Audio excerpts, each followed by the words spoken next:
Africa Business Report in association with Skybank.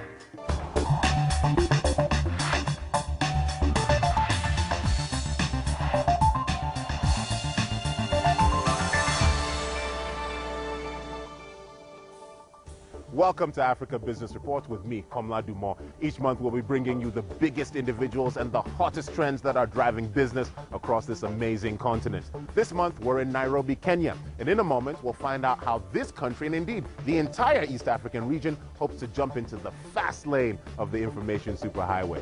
Also in this program, surviving the credit crunch. How Nigerian businesses are dealing with a lack of credit. The face of the future. We'll hear from a young Kenyan woman whose bright business idea has won her a prestigious BBC prize. And later, South Africa reaches for the stars. That's all in this edition of Africa Business Report.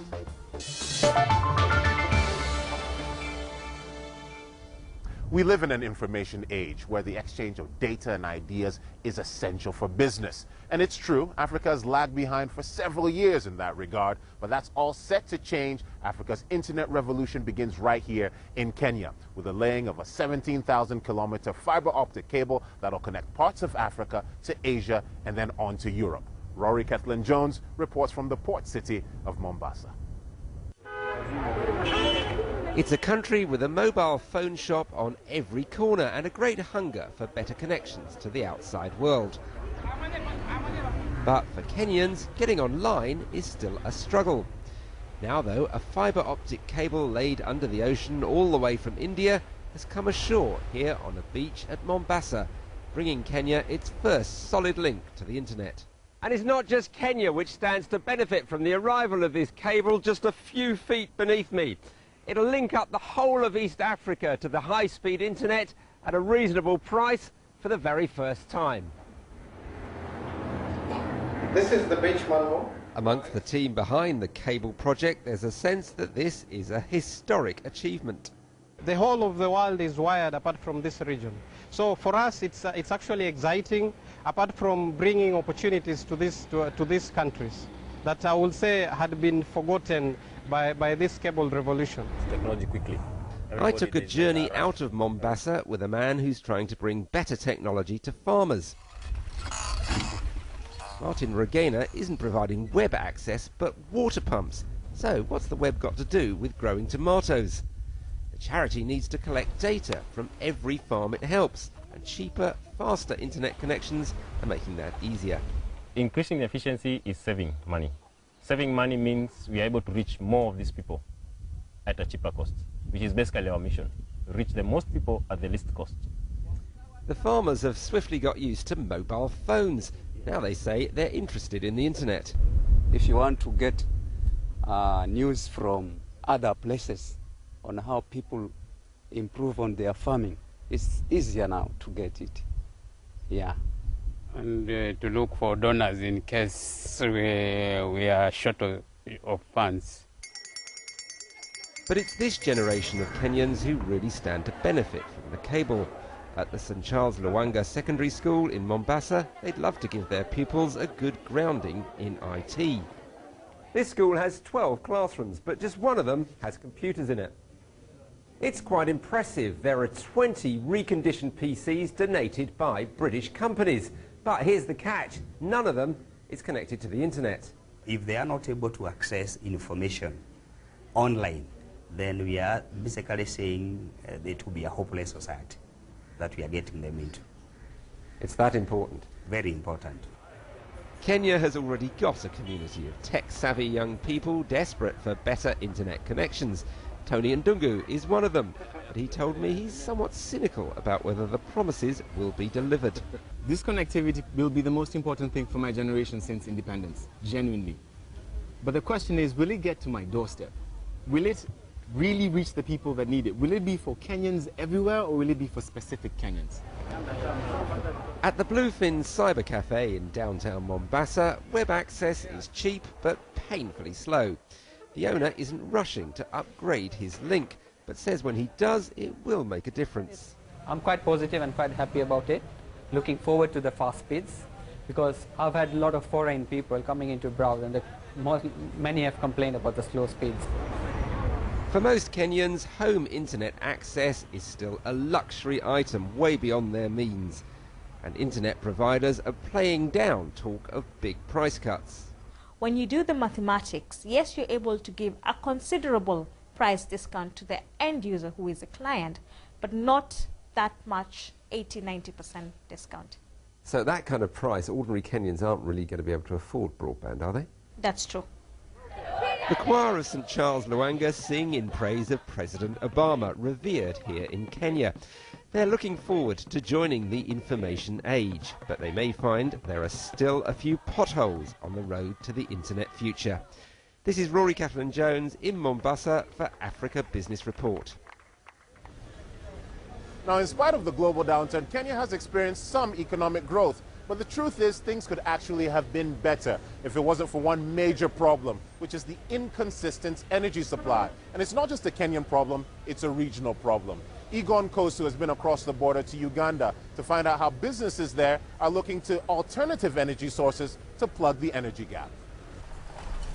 Sugarcane and acres of it. This ancient crop is perhaps as old as the country itself, yet it could hold the key to the future of energy production here. The Kinyara sugar factory lies in the lush Masindi region of northwestern Uganda. It's produced sugar since the early 1970s, but now it's diversifying. Economic expansion has left Uganda with a big, hungry market for reliable energy.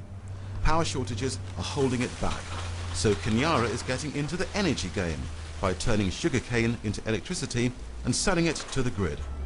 The cane is brought here in vast quantities. Enormous threshing machines make quick work of slicing and dicing. Now this marks a sort of halfway point in the production of energy here at Kinyara. Once the sugarcane is cut, crushed and drained of all of its juices, you're left with this, which is known as bagasse.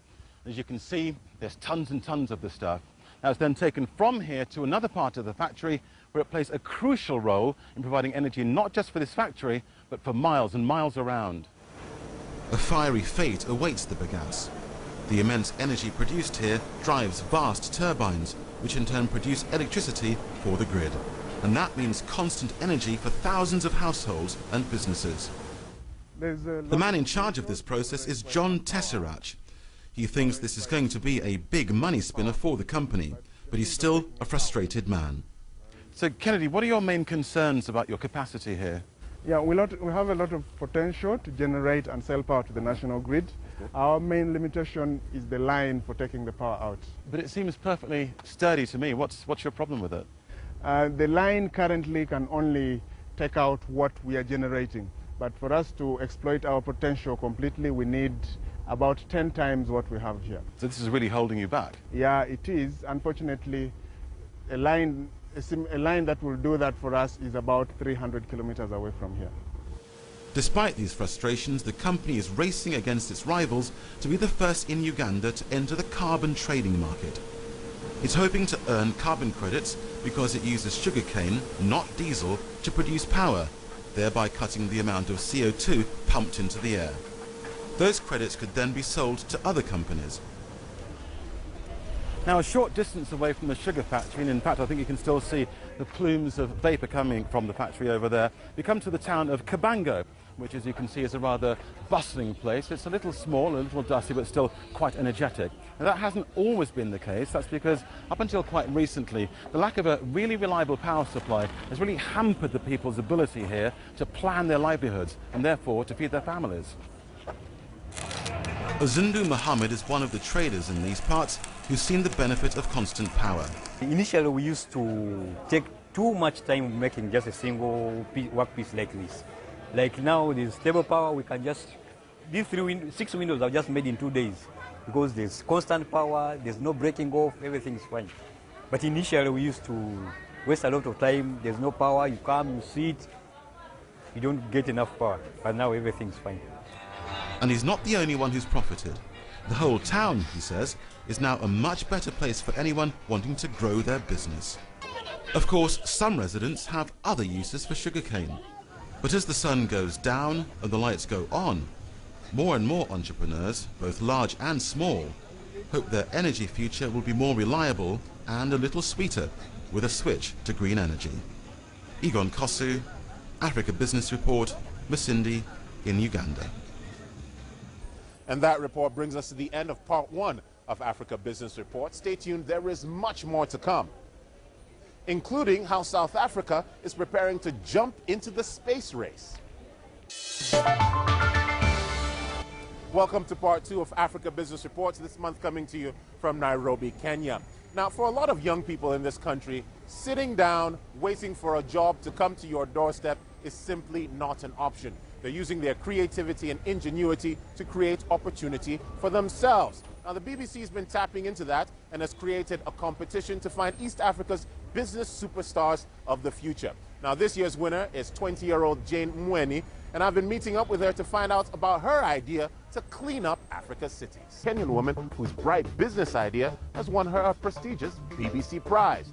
And later, South Africa reaches for the stars. That's all in this edition of Africa Business Report.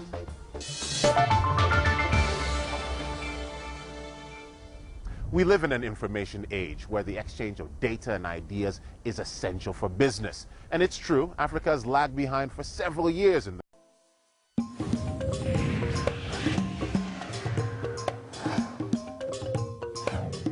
Africa Business Report in association with Skybank.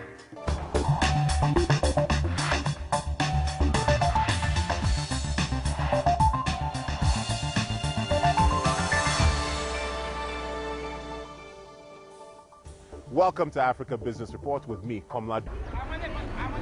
But for Kenyans, getting online is still a struggle. Now though, a fibre optic cable laid under the ocean all the way from India has come ashore here on a beach at Mombasa, bringing Kenya its first solid link to the internet. And it's not just Kenya which stands to benefit from the arrival of this cable just a few feet beneath me. It'll link up the whole of East Africa to the high-speed internet. In that regard, but that's all set to change. Africa's internet revolution begins right here in Kenya with the laying of a 17,000-kilometer fiber optic cable that'll connect parts of Africa to Asia and then on to Europe.